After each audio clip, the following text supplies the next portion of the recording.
Nerd video.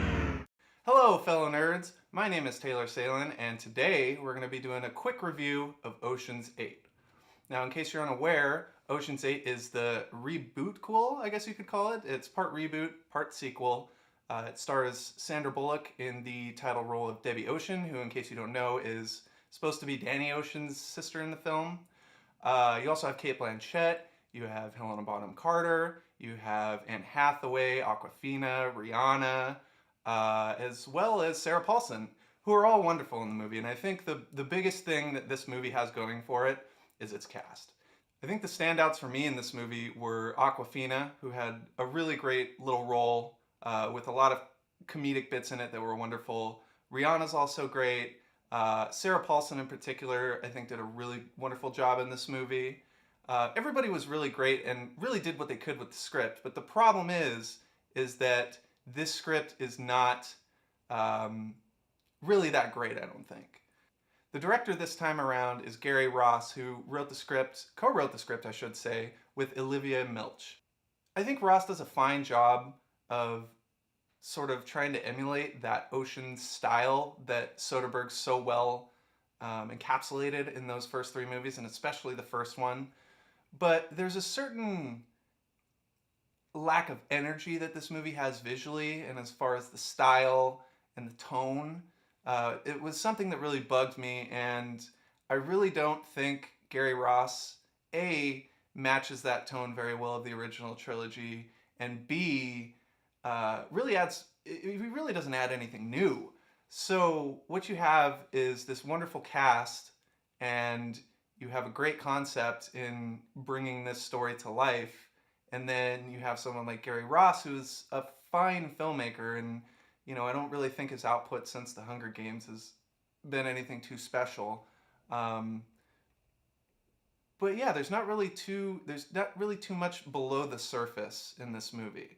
And the original trilogy was all flash and pomp and circumstance, and there wasn't really a lot boiling underneath. It was a lot of fluff, and I think this movie does fine with that.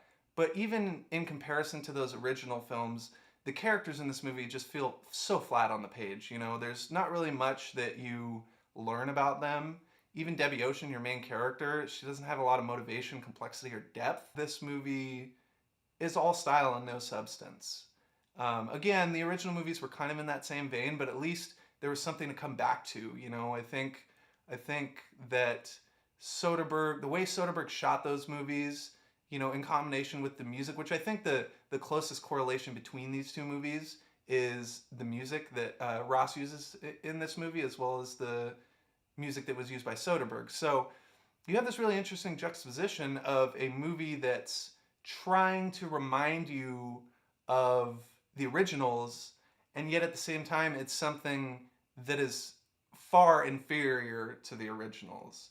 I should say that I think the cast is wonderful, and I love the idea, the gender bending aspects of this, taking on a different perspective. The only problem is that you have Gary Ross directing the movie and writing it, who doesn't necessarily seem interested in the female perspective in this movie. And I wish that they would have hired someone a little more appropriate for the material.